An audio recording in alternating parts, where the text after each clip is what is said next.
Hello, good morning. Hello, good morning, everyone. Yes. Hi, morning. Morning, Daniel. Morning.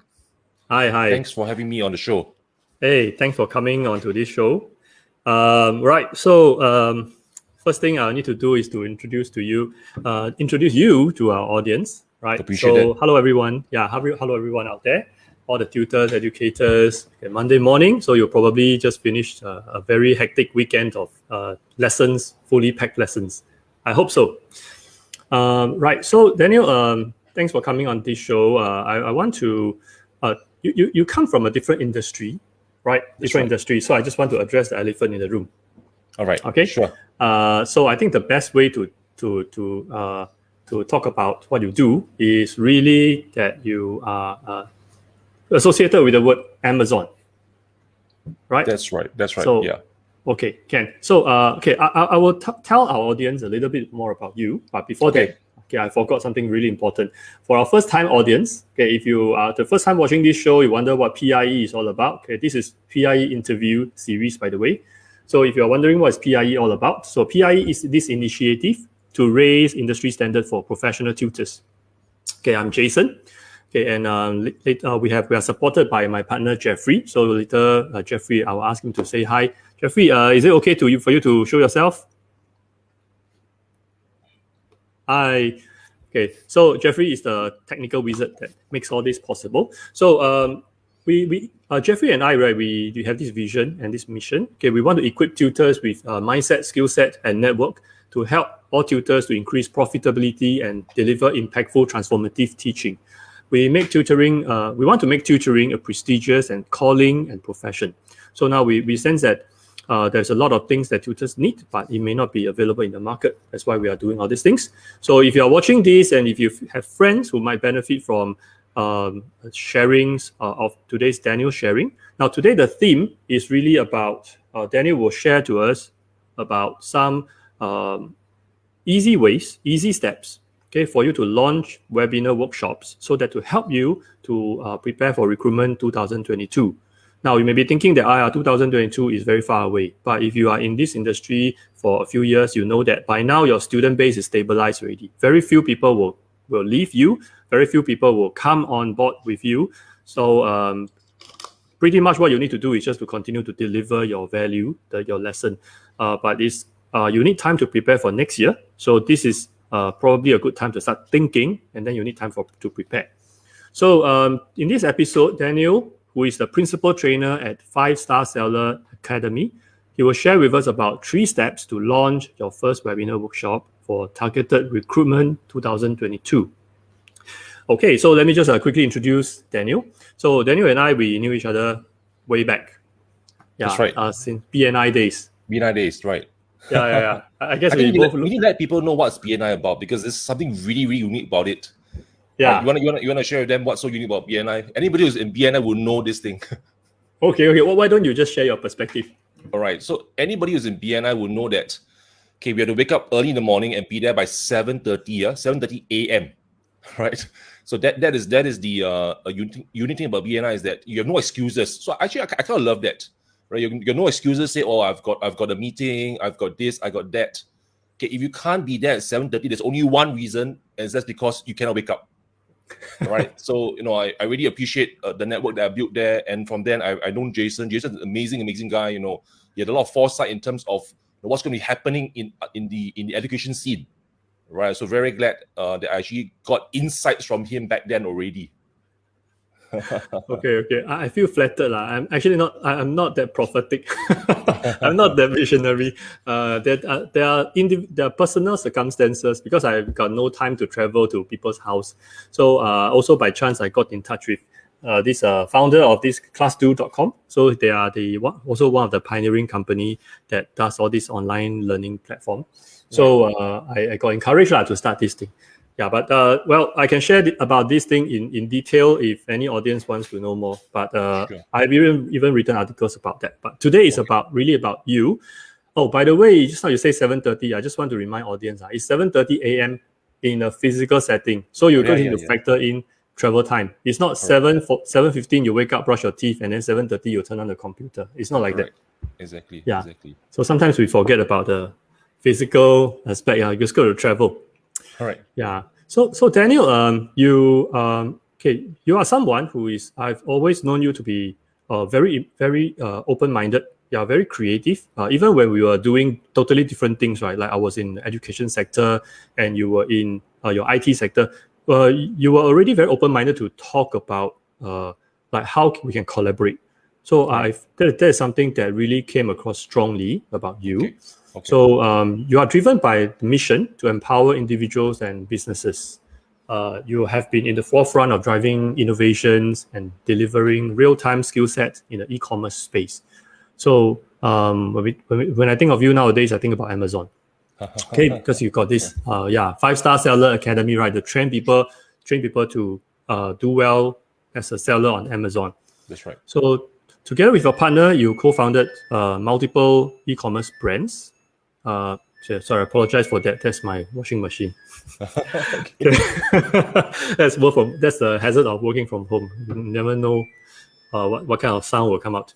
Right. So you co-founded multiple e-commerce brands, which has consistently delivered 7-figure annual sales since 2017. Now, I just want to ask our fellow audience, right? How many of us really got 7-figure annual sales? 7-figure annual sales, that's in terms of million, right? That's right. Yeah. I suppose you're talking about USD. That's right.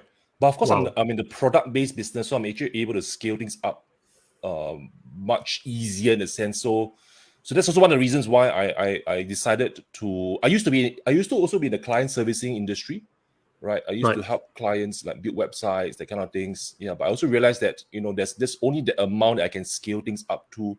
So back in 2016, I started looking into opportunities, and back then I actually had no experience. I although you mentioned I'm an IT guy, so to speak, right? Although I do more project management, okay, but I actually had no experience when it comes to e-commerce. So it's also a very new thing for me back then. Okay. Yeah. Right. But I figured that I wanted to start creating an asset, start creating a product, start creating some brands. Okay, so that journey kind of started in 2016. All right. So by 2017, I was actually able to hit close to 6 figures already. In fact, I was able to hit 6 figures, and by the end of 2017, really hit 7 figures already. Yeah. So that was kind of like the journey that I took in terms of my e-commerce. And then interestingly enough, right? Okay, we went in 2017, went to Canton Fair. So Canton Fair is this very, very major event in Guangzhou. All right. Okay, in which all the major suppliers actually gather. Okay, and you imagine this place the size of Terminal 1, 2, and 3 combined. All right, that's kind of the scale of the event over there in Canton Fair. And I just got this very funny story I always love to share, right? Is that when I went to the Canton Fair, okay, we touched down. I was first time there. So we went there in the morning. Then I started seeing a lot of people carrying their luggage, their roller luggage. So thinking, wow, these people are so enterprising. They first thing they touch down on the plane, right? They straight away go to the Canton Fair, and then they're ready to get boots on the ground already, right? So I was thinking, wow, this guy's super awesome, right? So I was walking around, and then I started to realize, right, what was that luggage for, right? Okay, because throughout the day, okay, I'll be receiving a lot of flyers, I'll be receiving a lot of samples, I'll be receiving a lot of handouts. So by the end of the day, I was actually lugging around maybe between 15 to 20 kg worth of stuff in my bag. So I realized that was what it was for. So these people were pros, right? They came ready, so they had luggages with them. So whenever they receive a sample, they just put inside. These people, they're the pros. Yeah. So that story kind of led into how I chanced into the education workshop scene. All right. So an old friend of ours, okay, actually, me and my partner, my old friend of ours, actually saw some pictures that we posted, okay, about our trip to Guangzhou, right, to the Canton Fair. Okay, so he then, messaged us and say, hey, what are we doing? So we thought, we are now doing this Amazon thing, this e-commerce thing, and then back then he was also looking for new opportunities, right? And he got us to train him, right? He says, okay, guys, you guys look like you know what you're doing, right? Can you conduct a training for me and my team? So that's kind of like, okay, when we were forced to come up with a curriculum, Because you take money from people, you cannot just say, okay, here are some scribble notes, here are some handouts, okay, you guys 自己保重, cannot, so we figured that, okay, we don't take people's money, all right, okay, then we came up with the curriculum, and then we conducted the training, and that's kind of like where all things started off.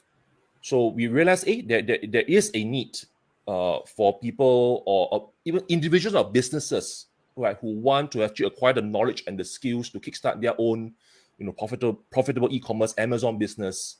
And that was kind of the shortened version of this entire story, right, of how I began. Because I was totally never in the training scene before. Right. Okay. I was always project manager, then e-commerce, product based. That kind of like went back to service based.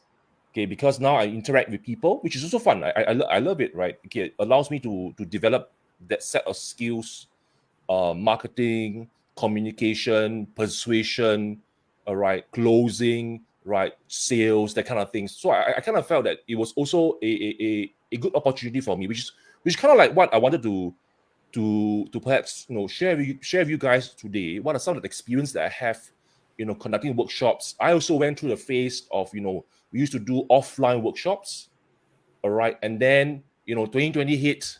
Okay, in fact, if you also allow me to indulge me in this story, I Jason, do you mind if I just share Yeah, the no story problem. about, Just go ahead, please. right? Okay, so in 2020, I still remember as if it was yesterday.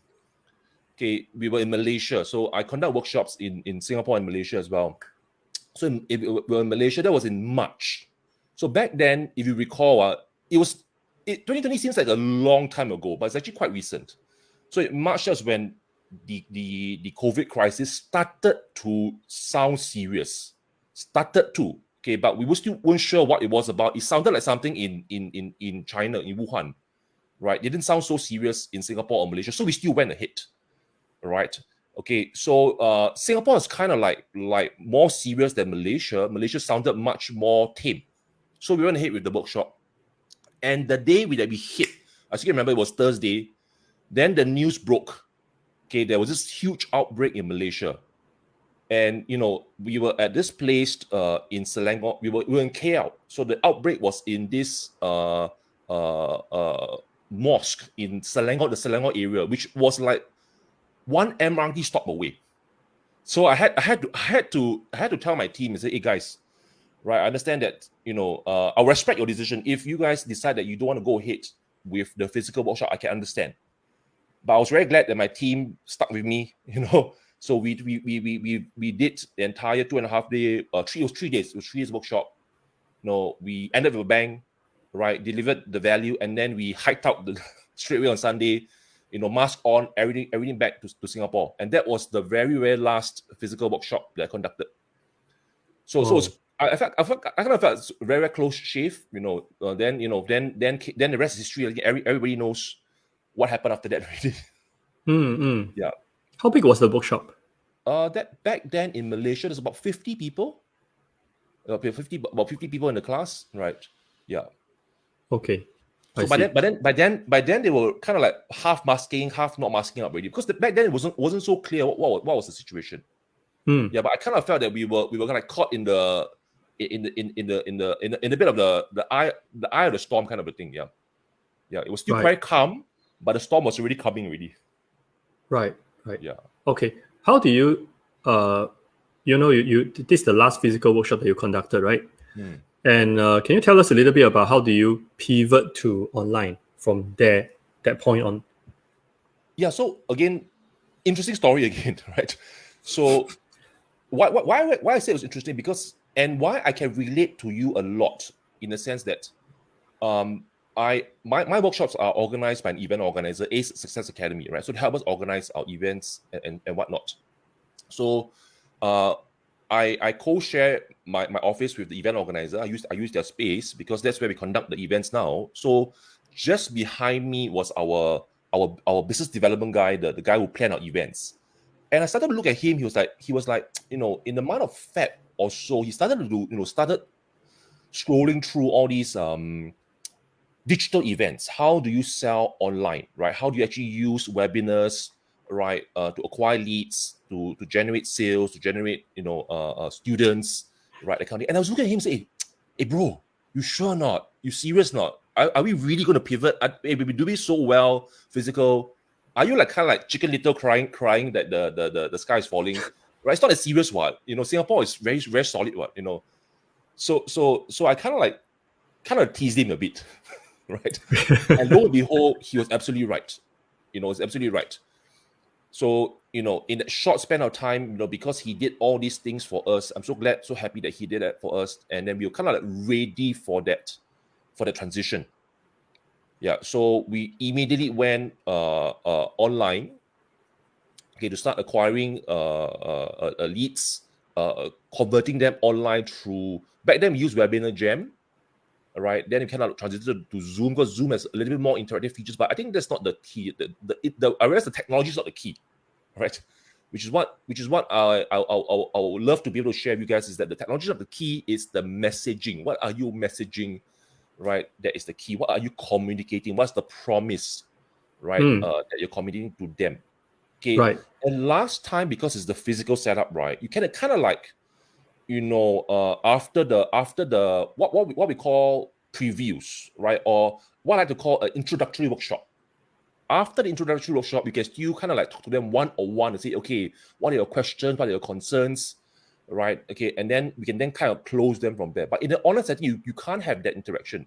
So you already have to, right, have all the objections handled inside, the introductory workshop. Because they're not going to be able to ask you, they're not going to tell you, you're not able to read their reactions. Yeah. So that's kind of like the transition that we had to go towards, right? So everything digital based, then get them also to come on a Zoom training, right? So the workshop then transited to offline to online. Okay, that was also a huge learning curve, right? No ideas on how we actually had to do that, but we kind of figured it out. We kind of stumbled forward, I felt. Yeah. Right. Is it all right to tell us when you transit to the first online workshop? Yeah. How big was the workshop? 10 people. 10%. Then you grow until how big was your last one? The largest one that we had was 150 people. Online. Yeah, online. Wow. Yeah, but that was okay. Just to preface this by saying that was not a good idea. That was not a good idea. It's a bad idea, because it was although we have multiple trainers, all right. It's not, back then we had up to 4 people for one workshop. All right. And that was also severely understaffed because you can't kind of like, because ours is kind of a technical thing, right? Okay, so you got to go there and guide them. Okay, here are what are the things that you got to do. Last time when it's a physical workshop, we could go to the laptop and they help them click, right? But it's totally not possible when it's online. So then we had a lot of one-on-one IT support with the people. Yeah, so I'm not proud to say that we had 150. That was not a proud moment, right? So I would say online the ideal class size would be anywhere between 20 to 40 people. Right, that is fine. That is fine, right? The moment you hit above that threshold, it kind of gets a little messy, because there's a natural bell curve, right? There'll be people who are very, very savvy. There'll be people who needs more help, and then you have the normal distribution in the center, who can follow you along, right? So you don't want to have too large a class size. Then you have people who need a lot more help, and then numbers really add up. Yeah. Right. And this kind of workshop you're talking about really interactive, because you're teaching a technical skill here, right? Correct. Just one-way traffic. That's right. Yeah. So what are the things how we actually achieve having students, right? Okay. Typically in your auntie, uncle, working class adult range being engaged with us over 2.5 days. So 2.5 days, imagine, is Friday 7 to 9 p.m., Saturday, Sunday 9 to 7 p.m. So it's easy, like 20 hours, right? Staring my face, right? Not. I mean, I'm not that great looking, right? They sort of look at me, the kind of thing, right? So how we actually do it is that we actually constantly give them wins, all right? Because people are motivated, right? People are motivated when they realize, oh, I can do this. This is something new, but I can do this, right? So we break up everything into bite-sized action-taking topics, right? So you do this thing, right? I'll show you the demo, and most importantly, I also realized for the longest time, my event organizer kept asking me, okay, can we transit from like physical books to a digital book so that people, it could kind of like save us cost, right? But I figured that them having the physical book really helps, right? So I'll do the demo there. I'll get them through the workbook. They follow the step, and then they'll do it on their end. And the thing I love about Zoom is that I can then get them to respond back to me, right? So okay, you did this thing. Share with me the link of what you did. Share with me the result that what you did. So it's kind of like, okay, that it kind of it becomes, although it's kind of a 1:40 kind of a ratio, right? But it's almost a 1-to-1 experience with them. Because I'll address them, I'll call their name, right? I'll ask them, okay, you have done this step, can you show me the result? Then I'll show your result on my screen. I'll analyze it together with you, give you instant feedback. Yeah, so you show one person's result on the screen for all to see with the person's consent. Yeah, for sure, right? For example, let's say we wanted to write a title, because Amazon listing, you must write a product title. Right. All right. So we'll share with you our 5-star format and how to do it. So you write it. Then I'll just pull up a Word document and just put your title over there, and then we'll dissect it together. Did you follow the format? How can we improve it? So everybody learns at the same time. Right. Okay. Yeah. Wow. Okay. So let me just interject here a little bit. Now, for tutors, I think many of us, right, we are always limited by this. We feel that if you want to deliver a really good service, you've got to be personalized.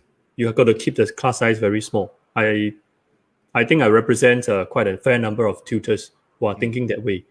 So what you have just described, I feel, is like a next level technology. So if we can master that, okay, imagine what we tutors can do in a webinar when we have 1 to 20, 1 to 30, 1 to 40.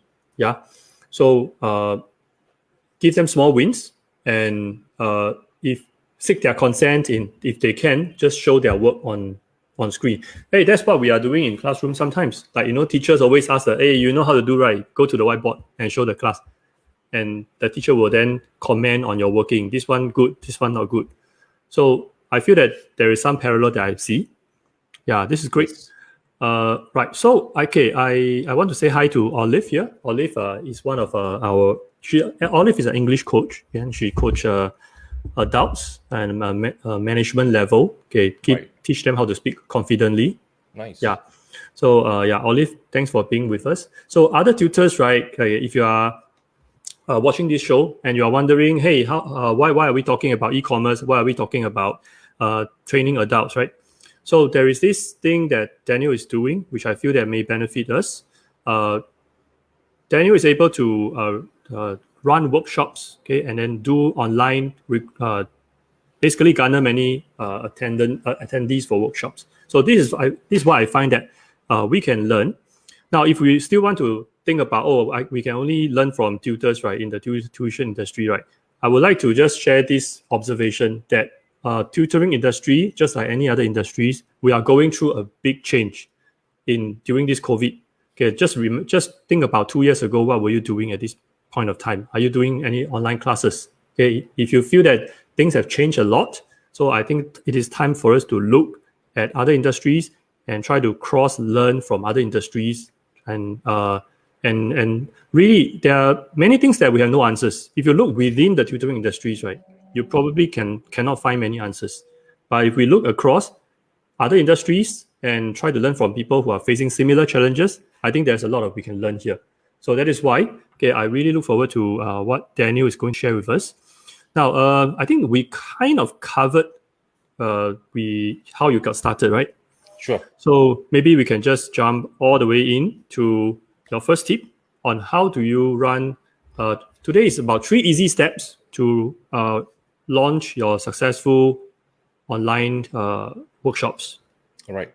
For recruitment purposes. Yes, right. So maybe before I jump into the 3 steps, I kind of want to preface this by stating what kind of restating what Jason mentioned, the elephant in the room, right? So I'm obviously not in the tutoring industry, so I don't have much domain knowledge in that area.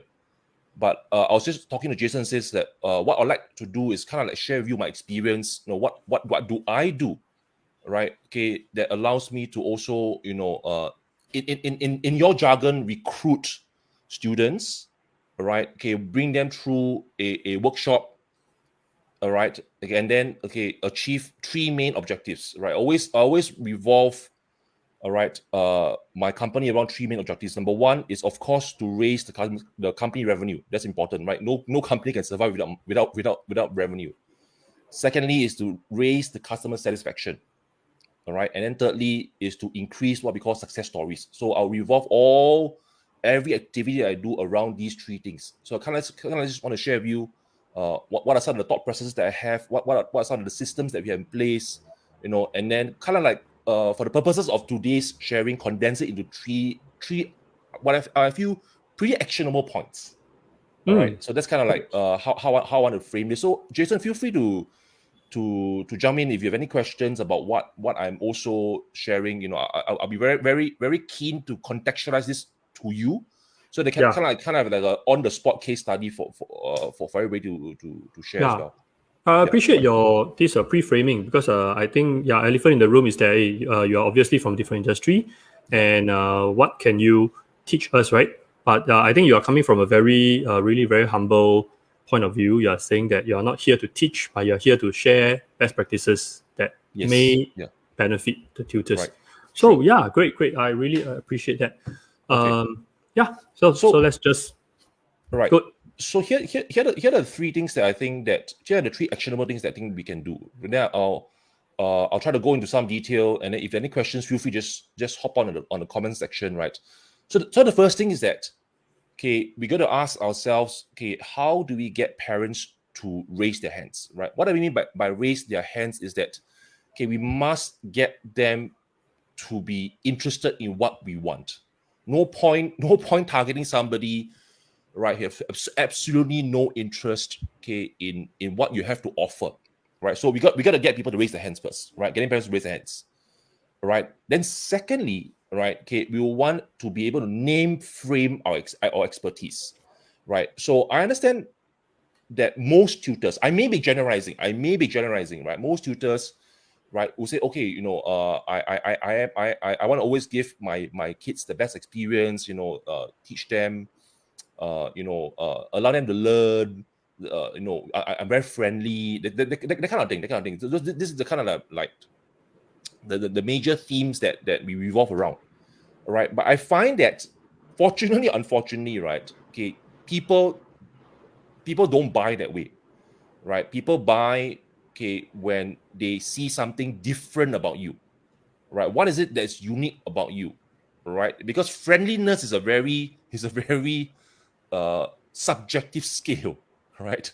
So we got to be able to name frame our expertise. So I'll touch on that a little bit more later as well, right? And then lastly, we want to be able to create an irresistible offer.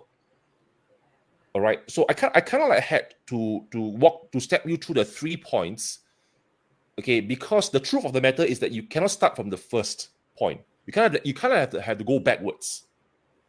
Right, you got to know what is the offer that you are making, and perhaps sometimes, maybe I can just also share, right? It took me a while to get used to this word offer, right? Because whenever people say offer, Daniel, you're selling something, right? You're trying to sell people something, and nobody likes to be a salesperson.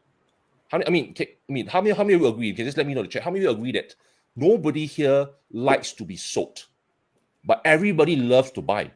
Right? We don't like to be sold, but everybody loves to buy. That's the truth of the matter. All right. So we first need to start with the end in mind. How do we create what we call an irresistible offer? So here's where I always constantly have to think about, what is the pain point?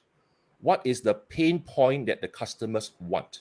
Or what's the pain point that the customer is feeling? Right? Until you know what is the pain point, right, you will not be able to create an irresistible offer. All right?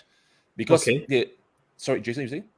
No, just reminds me of an interesting observation that when we always Singaporean especially, right, maybe other countries too, you like to walk into a shop. Okay, you want to browse whatever is on the shelf or on Right. display, and then Right. you're actually quite willing to, when you see something that you like, you are willing to pay, right? Yeah. But we always find it very annoying to have some salesperson following us around and ask, Yeah. yeah, we have this new promotion with this new offer. Then we are usually quite polite. We just keep quiet, right? And then we just say, Yes. oh yeah, I'm just browsing, just browsing, just browsing. But Right. we are actually secretly thinking that, why aren't you telling me more about what I want to buy? But I think Yes. then we don't communicate. Then we are sometimes afraid to say that, hey, actually I want to buy this. Then you are a little bit worried that the salesperson will just keep bombarding you or keep getting the signal that, wow, this person wants to buy something. Then I better really double down and keep unloading the information on this person, right? That's right. So That's right. I find that we are always stuck between these things, like exactly like what you said. We don't like people to sell to us because we hate to fall under the influence of other people, Yes. but we like to buy. We generally believe that getting things that we want will Yes. benefit us. We want to get the things that we want. We want to get more information about the things that we want, and it will help us. So I think it's in the general consumer psyche. Exactly. Yeah. Exactly. Right.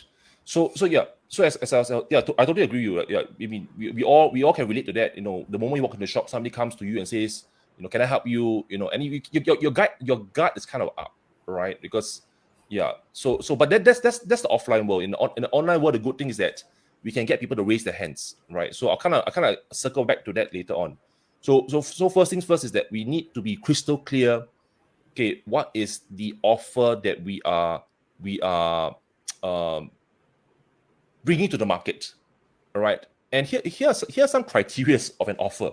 All right, an offer, okay, has to be an opportunity that's outlined in a series of deliverables. Right, so you have to be crystal clear what are the deliverables that as part of this offer.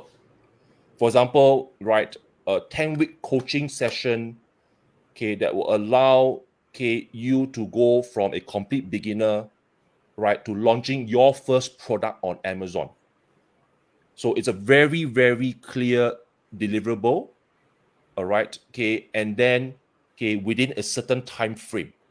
So here's where, in fact, I think we were chatting early on, Jason. Here's where perhaps some of you, right, okay, are concerned about, promising results. Mm. Like, okay, you come through this coaching, you come through this tutoring thing, your child will get an A1 or A0. I don't know what I don't even think it's A1 now, right? There's different banding, right? I'm so dinosaur on this thing. Yeah, I better catch up because my daughter is in primary school. Better catch up on this. Yeah, but okay, during my time, right? It's what F9 to A1, correct? Still is. Okay, yeah. It's still is it to the Still A1 is. system? Yeah. Okay, right. Yeah. Is it 75 marks A1? Sometimes it depends. Depends on the Okay. bell curve too. Yeah. Right. Okay. So shout out to our current education minister, Chan Chun Sing. Shout out to him, right? Okay. Okay, right. So as okay, back to what we were saying, right? So yes. So you got fortunately, unfortunately, right? You got to be able to quantify what is the result that you're going to deliver. All right. And then you got to be confident that you can deliver that result. I mean, it's okay, right? So you're targeting people who want to launch their first product on Amazon within this time frame. Because I also cannot promise result. I can't guarantee results. Let me put that forward first, right? I don't guarantee any of my students' result, but I guarantee them, or I promise them, okay, that okay, they will go through my 5-star seller system that I personally use as well, okay, to launch all my products. Okay, so that is the offer that I give them, right? You have access to my framework, my system. There's not only allowed me, but many of my students to get results as well, right? Then I will showcase some student testimonials, student results, tangible things that they have achieved. All right. And then of course in my context, I'm also able to to show my results, right? So what I'll do is I'll do a live login of how am I doing currently. But I think for tutors you can't do that, right? You can't say, okay, I got A1, I got A1 now, because it doesn't make sense, man. Right? Of course you're gonna get A1 now. You can't do that. So the next best thing you can do is then showcase what are some of the actual results, and it doesn't have to be okay. I think here's where some people have the misconception. It doesn't have to be A1. It can be. We always go for this what we call before and after. The before and after effect is very, very powerful. All right. Okay. Nobody's expecting to go to a kind of like a beauty salon, slimming salon, and then the after result you become a supermodel, a Victoria's Secret supermodel, right? Nobody's kind of expecting that. But what they want to see is that they want to see, okay, before, all right, okay, this lady or this gentleman looked like this, and now he or she looks like this. Okay, I can accept the result. So kind of like, okay, before, right? Okay, I'll just use my name. Before, Daniel was so disinterested in maths. In fact, he feared going to school, right? He had trouble interacting with all the maths teachers, but now he's super excited, okay, in terms of going for class, right? Super engaged in terms of the maths curriculum, that kind of thing, right? Before and after. Right. Okay. This, like, John used to be, always failing in math, right? But now he's able to get his first passing grade. Whatever that result is true, that is good enough. Yeah. Right. Yeah. Okay, that's very true. I think at least I speak for myself, right? There is this kind of mind trap or mind block that we can generate all kinds of improvements, but parents only care about grades. This I don't know what to call it. This preconception or this assumption, right, happens so many times when tutors talk to tutors. We say, oh, wow, you can do this, you can do that you can show so much care, you can get the student to be so curious. But in the end, what does parents want? They want to see grades. So what you are saying is that may not be true. Right. Yes. Okay. No.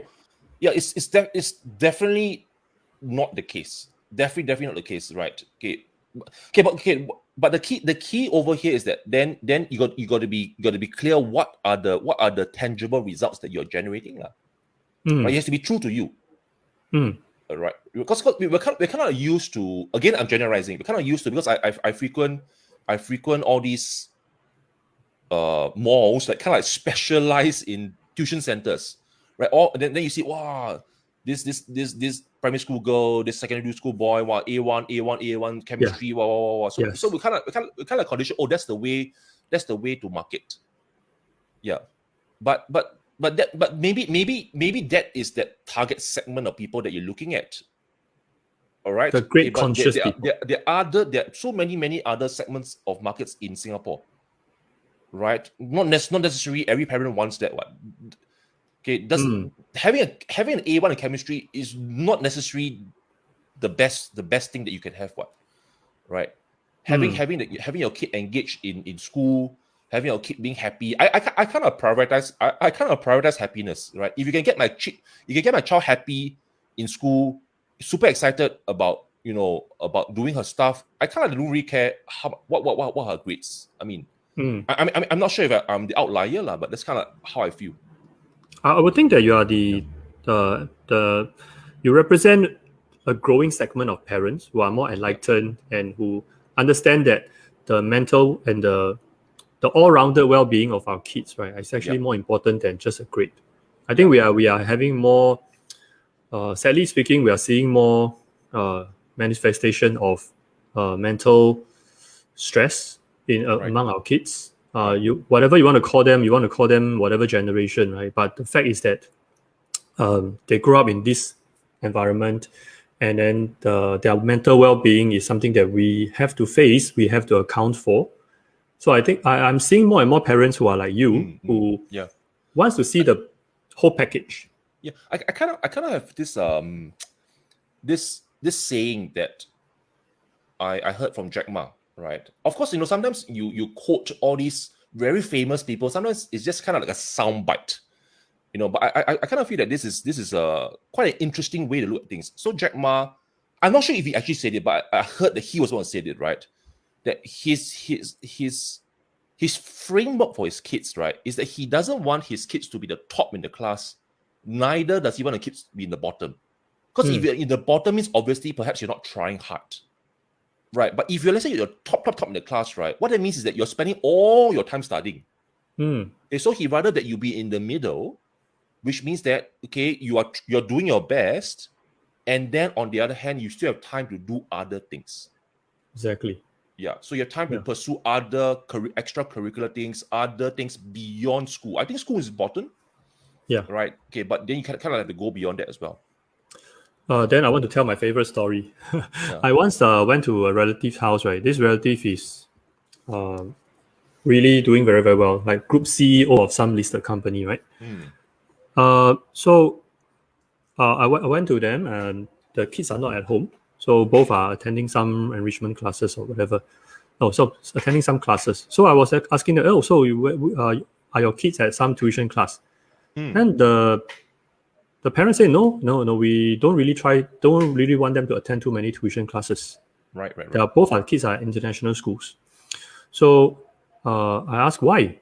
I say, don't you think that academics is important? Yeah, isn't academics, right, having good results, bringing you to where you are today? So surprisingly, the answer is no. They believe that where they got to where they are is not because they study very, very well. That probably isn't open some door, but it is not because of that. Right. Then second thing, they told me that they don't need their kids to be in the forefront in the class. Okay, they feel that as long as their kids are doing maybe at the 70, maybe the 70 or the middle percentile, they're okay, because they say this thing. They say if they are running with the right pack, they say running with the right pack, then I know that they will be fine. Yes. So it's a peer influence kind of thing. They believe that once they have the right kind of friends, okay, they will not go very wrong. So they send their kids for what? Robotics lesson according to their interest, ballet according to their interest. Correct. Yeah. They say that in the future, right, if they are just excelling and scoring perfect A's for all the subjects, then they are no different from other perfect A's. Agree. But if I nurture them according to what they are really interested and strong at, now we are talking about something. They may go very, very far because their interests got acknowledged and nurtured. That's right. Wow, that to me that was very mind-blowing. That's right. Yeah, so I totally agree. But having said that, right, because we're kind of like in the tutor space, I'm definitely not saying that it's not important to actually have additional training, additional coaching, additional help, right, to get from where you are at to where you want to be. Right? I'm not saying that, because I don't have to score A, then I don't need additional coaching. I totally believe in having additional help if you need it. Right? If you need it, for sure, go for it. Right. Okay. Don't say, Jack Ma said don't have to study so hard. No, that's not what I said. Right. Yeah. So you got to still do your best and get whatever help that you can to get to that level of success that you want to be at. Yeah. But I'm just kind of like saying that, kind of like a long-winded way of saying that we got to be able to quantify what is the deliverable that we are giving. Right. A 10-week training, for example. Okay, allowing you to launch your first product on Amazon. So I kind of like have to go based on my industry, because I don't want to kind of misquote what is the deliverables in your industry.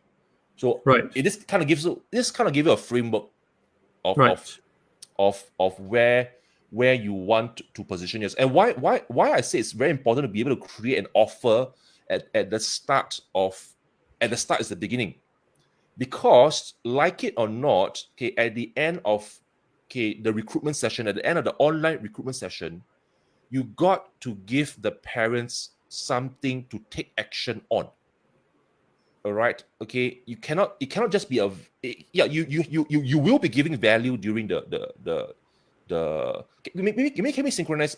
In our industry we call it preview or intro workshop. What do you call it in your industry? So if it's one-to-one, it's called a trial class. So it is like one-to-many. No, but the trial class is typically, I speak for myself. My trial class is one-to-one, even though my private coaching workshop is always, my private coaching is 1-to-2, but my trial class is always 1-to-1. Okay. so that I can have undivided attention. But to in your this. industry, those trial classes, one-to-many contexts, is it called web class? I think John calls it a web class, right? Webinar. Okay, so we call it webinar, right? Yeah. So I think webinar is easy for us to synchronize, right? So at the end of every webinar that you do, you got to make an offer, all right? And that offer has to be tangible. You cannot say, oh, I got tuition. At the end of it, I got some tuition, I got some a class. How many of you want to sign up, right? I would reckon to say that the take-up rate for that will be very, very low. Because you are getting people to make a decision on the spot. All right. So you got to be allowing them to be very clear, crystal clear. This is the deliverable, right? And then this is the before and after kind of effect. And right. then you're able to make them an offer from there. Right. Okay. Right. Question. So that's starting with the end in mind. So you know that at the end of the webinar, during your recruitment, okay, you got to come up with an offer, right? A price tag attached to a set of deliverables. Yeah. Okay. Jeffrey just chipped in. Jeffrey say trial class can be one-to-one or one-to-many. Yes. Right. So I want to take this chance to encourage all audience out there. Right now, many of us are used to just running trial class like myself. Right. Maybe advertising and getting inquiries. People call in and you run trial class. So there is more than one way of doing things, I believe. So what I learned from some very famous doing very well, tutors who are doing very well, right, is that it is possible to run webinar, which is why I think why we are talking about it today. It is possible to run a recruitment webinar where we have one-to-many, and Daniel is sharing with us the how-to, okay, 3 easy steps. Yes. So there could be more than one way of doing things. It doesn't have to be one-to-one trial class like me. Really, it's very, very time-consuming. And sometimes the method that you use for one-to-one trial class, I think obviously is not suitable for a webinar. Yeah. Right. So, okay. I would like to hear more from you, Daniel. Sure. Okay. So what are some ways to make your offer unique? So there are three main ways to do this, right? One is what we call an exotic location, okay, which means that your program is based on perhaps some Japanese kind of a training they use to train Japanese kids. Okay, I mean again, correct me if I'm wrong. I think some of these centers like Kumon, right, or some of other methods, right, is based on some Japanese philosophy. So kind of like exotic. Because for us in Asia, Japanese is this very, very mysterious, very exotic location, right? So that's one way to make your offer unique, right? It's based on some exotic location, right? The other one that is perhaps more relatable to most of us would be, it has to be some kind of like a synergistic system, right? So it's like a 5-step framework, right? Okay, or what do you call this? A 4-step formula, or kind of like there's some kind of a system, all right? Okay, that people can follow. So this becomes something that is different to you. Okay. All right. Is that then, what? Sorry, Daniel. Are you talking about name framing now? Yeah. So I'm kind of like steering towards that already. Okay, I see. Yeah, I kind of like moving towards name framing your expertise. Okay, Ken. Yeah. So but it's kind of yeah. These two are kind of interlinked. All right. So before you make that offer, then you start have to name frame your expertise. All right. In terms of I'm not sure if this is the common practice in your industry. It's like, okay, so I mean, I'm just going to quote what you mentioned to me, right? So you mentioned, okay, I'm very friendly to kids, right? Usually they will not reject me, the kind of things. Maybe you can share me what are some of the instead of me, right, kind of like speaking out of my context, right? Can you share me what are the typical ways that you differentiate yourself? Well, just now what you mentioned, like being friendly, being caring, being patient, all these things, right? I thought those are my trademarks. Those are my unique selling point until I started to get to know many outstanding tutor. They realize, hey, actually so many people are like me. Right. They are caring, they are friendly, they are patient, they have a unique ability to explain, to break down complex concepts into simple things. Yes. So these are actually what we call hygiene factors. These are the Yes. basics of a good Yes. tutor. Right. So so after a while, I kind of feel a bit frustrated that hey, then I don't have unique selling point already. Then a few years back, I thought that being online is my unique selling point, and then COVID hits, and then suddenly everybody is online, so I got no unique selling point anymore. Yes. So what you mentioned, I think all these are style, like being patient, friendly. Some people are more stern. Some people are more they're very good in executing a planned program. So these are all style. Yes. But really talking about the offer, Yes. okay, is really hard. Okay, I take the closest I can come to it is actually my LEAP that I told you about. Yeah, that reminds me. Yeah, because I was trying to recall your framework. Yeah, so that is already a very good hit start. Really. Okay, in the sense that there's this saying, right, that people love to have the old repackaged as the new, right? Which is why you constantly hear about there's this new workout plan, there's this new, diet, there's this new keto, vegan, pagan, right? Mediterranean, right? It's basically the old repackaged as the new. All right. So the same thing over here. Okay, the techniques of teaching math is HO, right? Okay, but okay, we're gonna repackage it and name frame it. We're gonna say that this is my system, my LEAP system. And I recall that conversation we're having. You kind of feel that LEAP is what learn, No, right? Excel, logic, example, analysis, and then practice. Yeah. So it may sound basic. It may sound basic, but let me assure you, right? Okay, when people hear it, in fact, when I first say, "Wow, what's this LEAP?" I want to know more, right? I want to know more. So that's the same idea. So how to create uniqueness, right? So one is exotic location. If we don't have any exotic location, then don't have lah, right? You cannot say, "Oh, my math program was born out of Kusu Island or Central Island," right? Not exotic, ma, right? So cannot so cannot create something out of nothing. Okay, so then it has to be a synergistic system.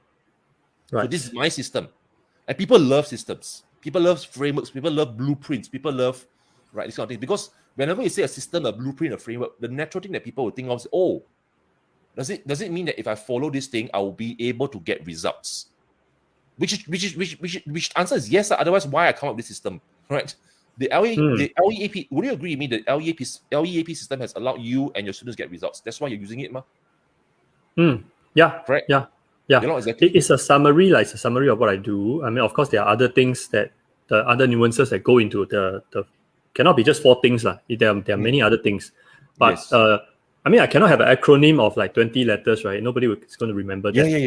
Yeah. So so LEAP, 4-letter words, so that's what I come up with. And just to qualify, right? Just now you said it sounds basic. So that is actually in our conversation. That's what I told you, right? I feel that like nothing impressive. It's everybody knows why you must have logic. You must have this. Correct. But from your point of view, you feel that it is actually it intrigues you. You want to find out more. It piques the person's interest.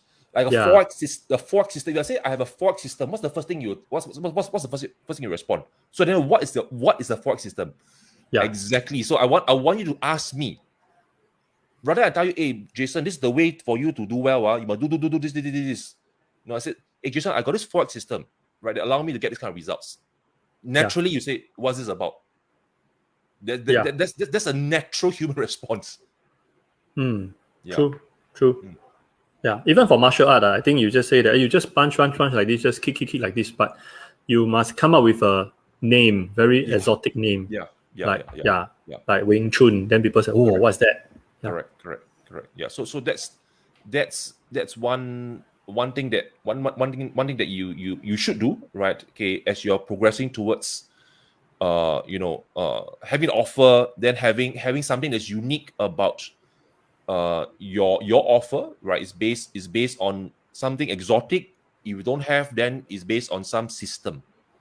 So at least people know why are they investing in you. Imagine if the parents investing, oh, I'll spend 2 hours with your kids every week.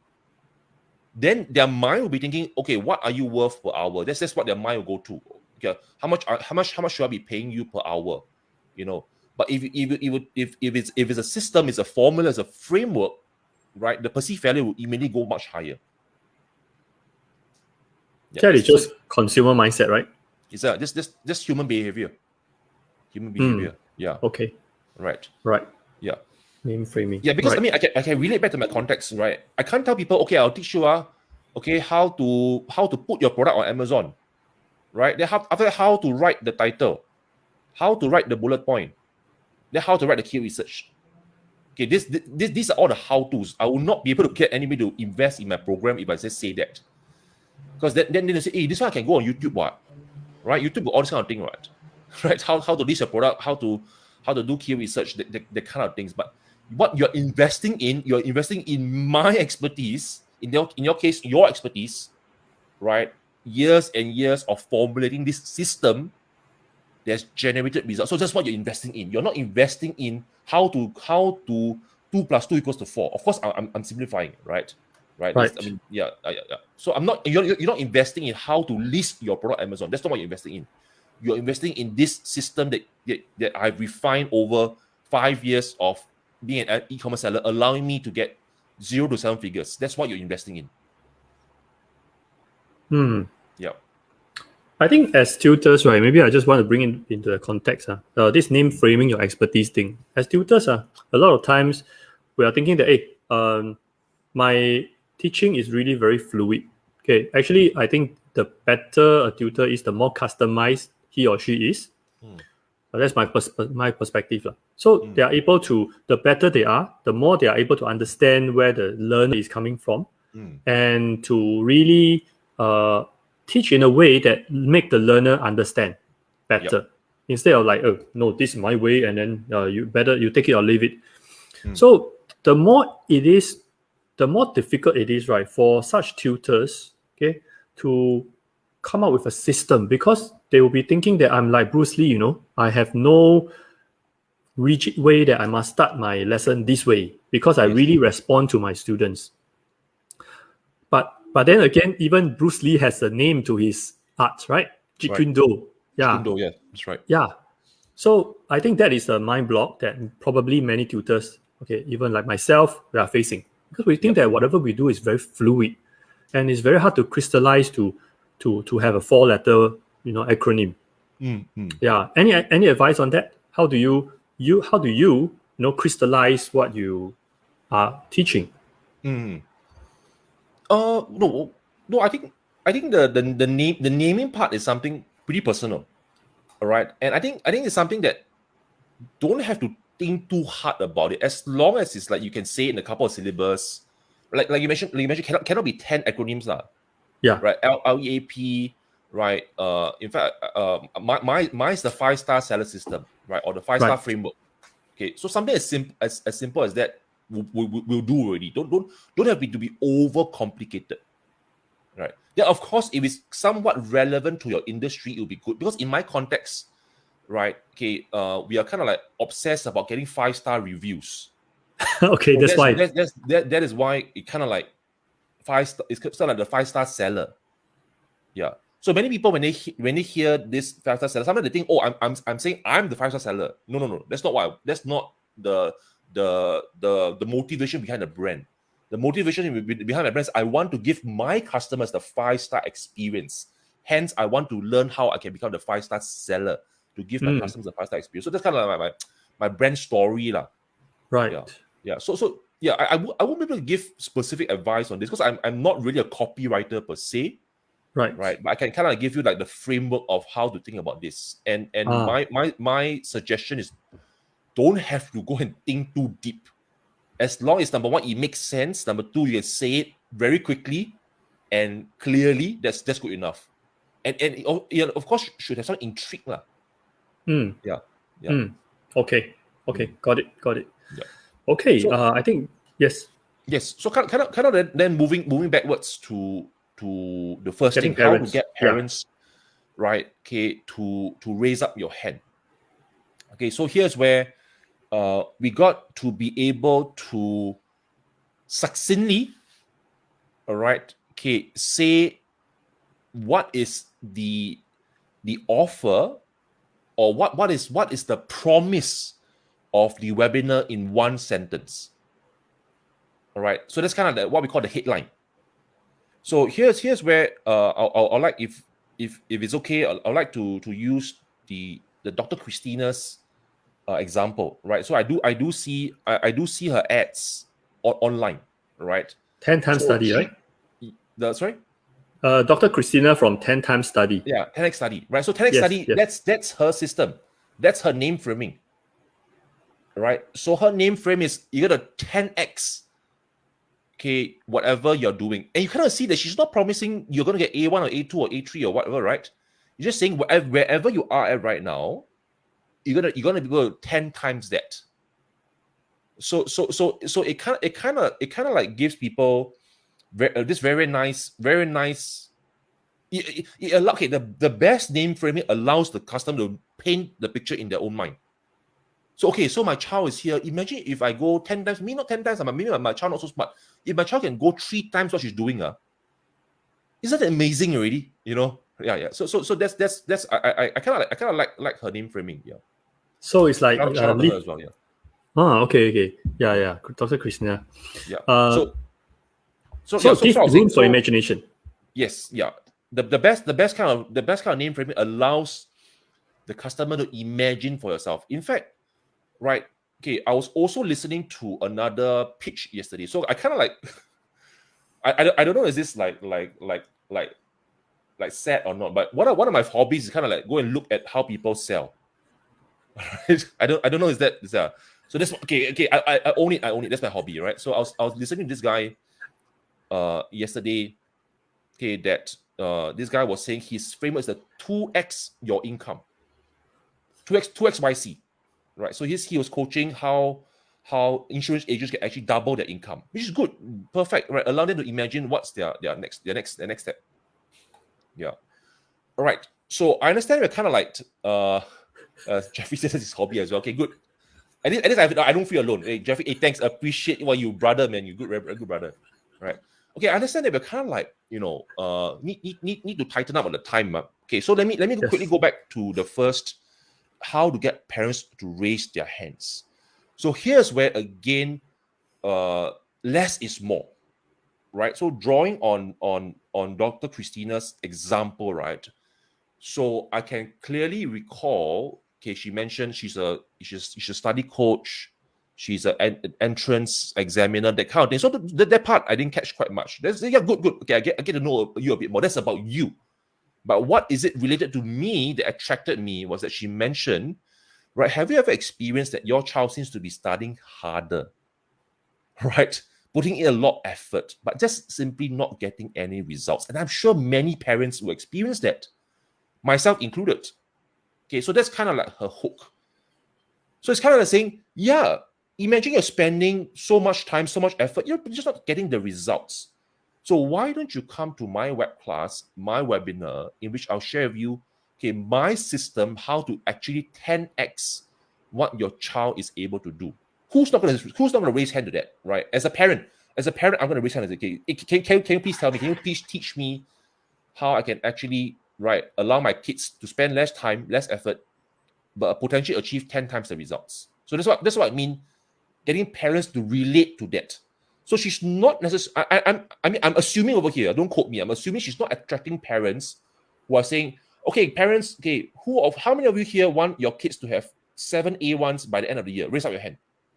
Right? She's not saying that, right? She's not attracting that kind of parents. So she's getting the kind of parents like me, because she's related to me, right? Who's saying, okay, what I want is that I want my kid to spend less time, right?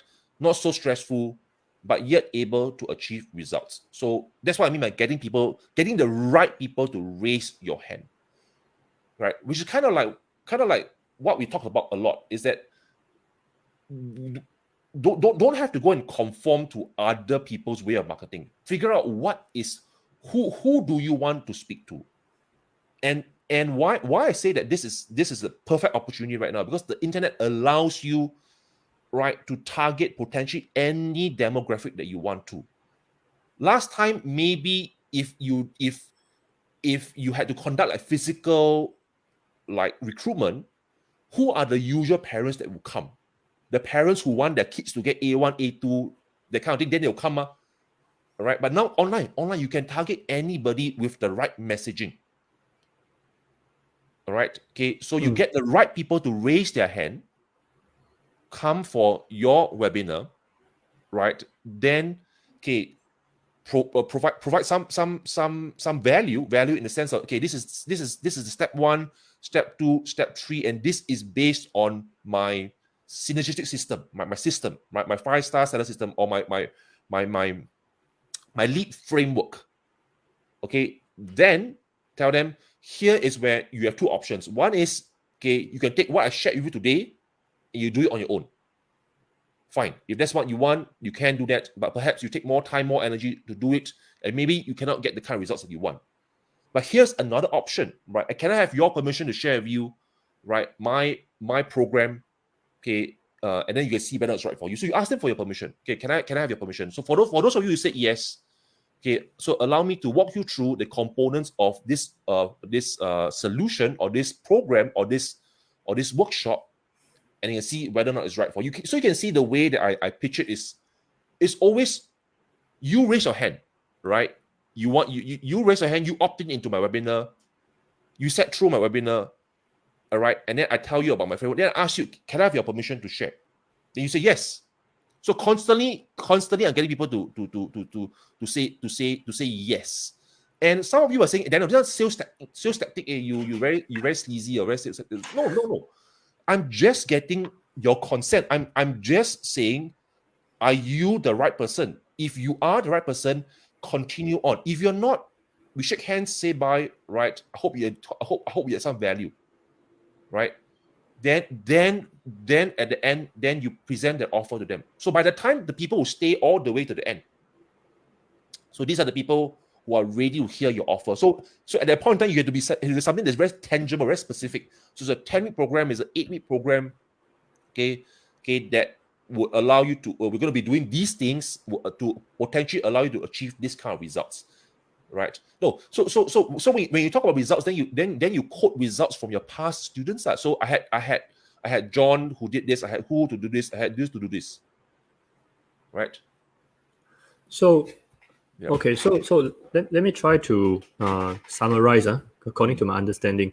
So you say that the first thing is you must have this, like quoting Dr. Christina, yeah, you must have something that relate to your audience, get them to raise their hand. Like, for example, how she say that, do you notice that your kids are studying harder but not getting results? So the parents say, would you like to know something, how I can help? So the parents will say yes, so raise the hand. So that's the first step. Yes. Then after that, during the workshop, is there where the name framing come in? Like you have to show them your framework. Yeah. And ask them, they know that they're learning something different. Because that's the objection in the mind, right? What is different about you? What's different about you, Jason? You say you're so good. What's different about you? Oh, you have a system. This system is a lot of people to get results. Yes. Yeah. Okay, so I want to really benefit our tutors by sharing this thing, right? Because just now, during our previous discussion, you talk about tips versus framework. And you really expound a lot on this. You say, you told me sharing tips is no value.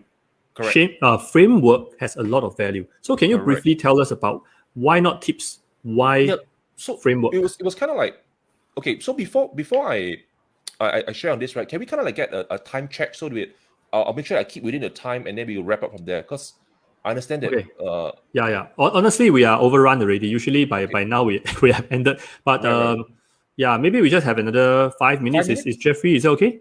Jeffrey, maybe you let us know in the private chat. Yeah, maybe we can wrap this up in 5 minutes. 5 minutes, right? Yeah, he gives us a thumbs up, so it's okay. Perfect. All right. Yeah. Okay, great. Yeah. Okay. So I was saying is that the common misconception, the number one misconception that people have, right, is that people buy based on value. People buy based on the value. Okay, sorry. People of course buy based on value. Yeah. Okay, but the number one misconception that people have is that, okay, during the webinar, I must give a lot of value. I must give a lot of value that people get a lot of value from me, and then they will buy. Right? That's the number one misconception. People don't buy because of that. Okay, people invest because, all right, of the end result. People okay, like it or not, right? People don't really care about the process. People care about the pain relief they're able to give them, the end result they're able to give them. You see? Yes. Yeah. So we always love to say, okay, here's what I can do. What I teach your kid, they'll be very good. Okay, but we want to know what's the end result. Yes. Okay, what's the end deliverable you're going to be able to give to us. So that's why I said, in the context of the webinar, right, sharing tips and all these things are good. So you kind of like have to go ahead to what do you call this? You kind of like have to wait. I kind of lost my trail. I saw some comment of it. Just allow me to regroup my thoughts. So Yeah, no problem. Yeah, I was saying that people, you can't give value. You can't just sell based on value. You must paint people a picture of the end result they are able to get. All right. So that's why I'm saying that during the webinar, you cannot just sell based on tips. Tips are dime a dozen. All right. Tips are things that you can find on the internet. That's how people relate. Tips I can ask from the parent. Tips are things I can find from workbooks, assessment books, that kind of thing. So that is not good enough, right? You got to sell based on a system, right? Exotic location, that kind of thing. Okay. Yeah. Okay. So you also mentioned during our prior chats, right, that actually people want immediate fix to their problem. They don't really care about they don't even care about your system. They want, if they can, this one magic pill, they swallow immediately, they get the result they want. Correct. Yeah, but that's not going to happen. That's why we step back to the framework or the system. Yeah, correct. Yeah. So in that when I was sharing it with you in the context of, okay, in the diet in the weight loss industry, all right, it is well known that a diet pill will always sell better than a workout program, because a diet pill is an instant fix. It's an instant solution. So everybody wants instant. All right, but obviously, I know in the context of even my industry, or even in the context of the tuition industry, there's no such thing as you eat one pill, then straight away you have a successful e-commerce business, or eat one pill straight away you become very good at maths. There's no such thing, All right. So then we have to fall back. Well, I won't say fall back. We have to launch the system instead. Right. We use the system as the unique selling point. Yeah. Okay, great. Yeah. Is there anything else you want to add on to this tips versus framework thing? I think that's about it. That is about what I want to do. It's kind of like, rather than just focus on that one thing, I'll say focus on the entire flow that I shared. Right? People raise their hand. Then during the webinar, right? Yes, share some value. Then make sure they understand why is yours different. How you differentiate has to be based on something synergistic or exotic. Then finally get them to take up your offer. So the offer has to be something tangible, right? Okay, with some end result in mind. So in your so I kind of have the same challenge as you, so I can relate to you. Is that it's impossible for me to say, hey Jason, so here's my 8-week program. At the end of the 8-week program, what's going to happen is that you're going to be making your first $1 million. I'm not able to say that, right?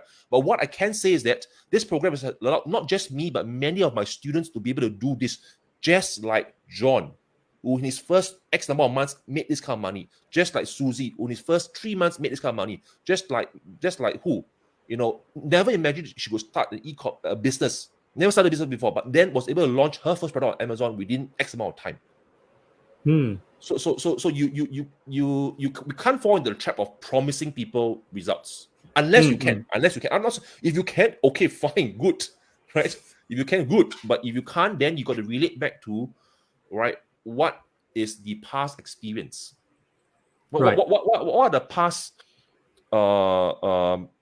success stories, which is why again maybe just to kind of like wind this down a little bit. So I always fall back whatever I do, that three things: raising customer revenue, right? Increase customer satisfaction, right? And then increase customers success stories. Okay. Yeah. All right. So satisfaction, revenue for customers, right? Not revenue for ourselves. Increase increase company's revenue. Company's revenue. Yeah. So what are the three things that always what's my three guiding principle? Right? Whatever that I do must allow me to increase my company's revenue. Right? Okay, because it's a reality. You cannot do if you do for free. Then who's going to pay the staff, right? So who's going to pay yourself, right? So you must increase company revenue, must be able to increase customer satisfaction, and must be able to increase success stories. So one of these three objectives must be met. Yeah. Okay, got it. Okay, great. Yeah. So Daniel, thanks for coming on to the show today. You see, yes. Very, very good sharing. I think this is the first time that we overrun so long, and I think we are very, very happy. Right. So, okay. So you told me that there's nothing else you want to share about. You have no programs to promote. You have no. So basically, you really come onto this show really to bring values to the tutors. Yeah. Yeah. To bring your expertise from another industry to help us to do recruitment better in 2022. And I thank you on behalf of all the tutors. Okay. Okay. Thank you very much. And let's see. Let me just introduce about next week. Okay. So we are going to have 2 weeks later. Okay. We are going to have another interview. Right. So our audience and our educators, our tutors out there, I would please remember to tune in again in 2 weeks' time. All right. Watch out for the best if you can join our Facebook group. All right. So the link to our Facebook group is actually in the comment section, and we'll be notifying you about the upcoming PIE interview series. Okay. So Daniel, thanks a lot for coming to this show today. And if you want to keep in touch with Daniel, all right, Daniel later will be inviting you to come into the PIE Facebook group. We call it BMT. Okay, it doesn't mean for basic military training. It stands for branding, marketing, and technology for tutors. Yeah.